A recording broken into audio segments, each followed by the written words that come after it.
journey. Our pilgrimage of faith and hope must always go on without stopping or without looking back.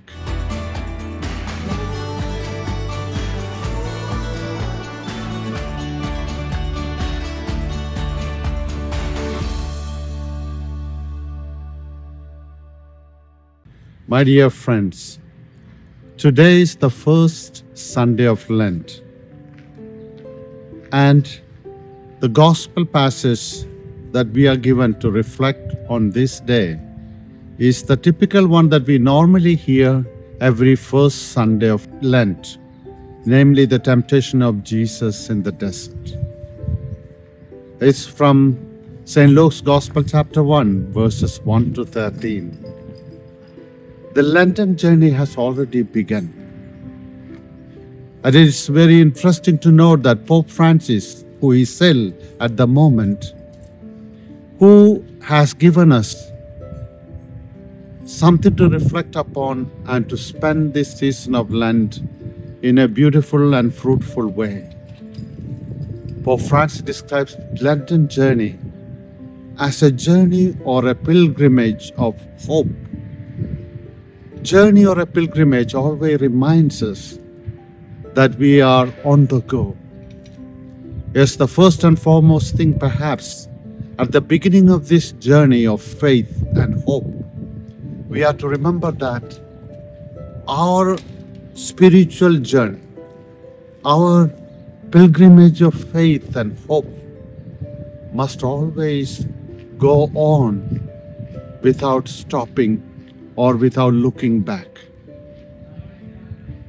And this journey, perhaps for this Jubilee year, the Holy Father exhorts us, the faithful, that should be a journey of hope.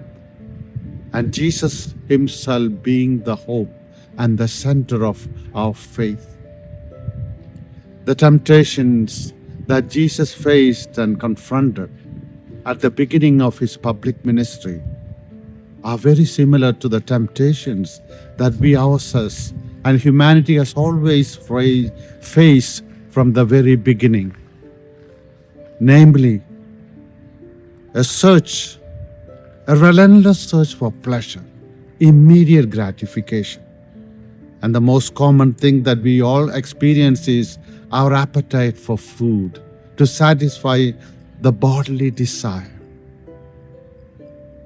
And then the second temptation that has to do with Jesus being offered all the kingdoms of the earth to be under his reign, under his control, and under his sovereignty is the temptation that we all face to accumulate, to be in control, to have much influence and power.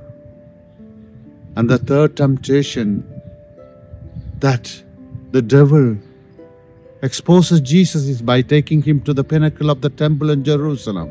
Throw yourself down. Trying to make Jesus, offer him a spectacular and impressive way of attracting people and telling the people, here am I, a powerful person, and I have control over everything before me. But you know that Jesus resists this temptation of self-assertion, my own dominion over everything and everybody, my desire to accumulate and to possess more and more, and the immediate gratification that I seek in fleeting pleasures. And it's no wonder that during this pilgrimage of hope, when there is so much restlessness, there is still war and violence and greed reigning in human life, in society. Perhaps what we need is to take hold of these traditional arms of fasting, prayer, and almsgiving, to give a space for God, a central space for God. It is not my desire, it is not my ambition, it is not my likes that should take predominance in my life, but God and His Word. And then when we turn to God relentlessly, turn to me with all your heart, wholeheartedly, naturally we will turn to our brothers and sisters who are in need, because God is the most watchful and caring Father. He does not leave anyone unattended. And so there are so many brothers and sisters of ours bereft of hope and bereft of their orientation in life. They are really wandering. Let us may take a moment or two to be attentive to their needs. And the desert recalls us the importance of just shutting out all the distractions, all our mundane and worldly cares, and to be attentive to the Word of God, which alone gives us a guarantee of hope in our relentless journey toward God. May this Lenten journey be truly a time of reflection, to see how we are progressing in our journey of faith and hope. Are we, as Jesus was an icon of hope to the rest of humanity, is each one of us a sign and an icon of hope to our fellow brothers and sisters?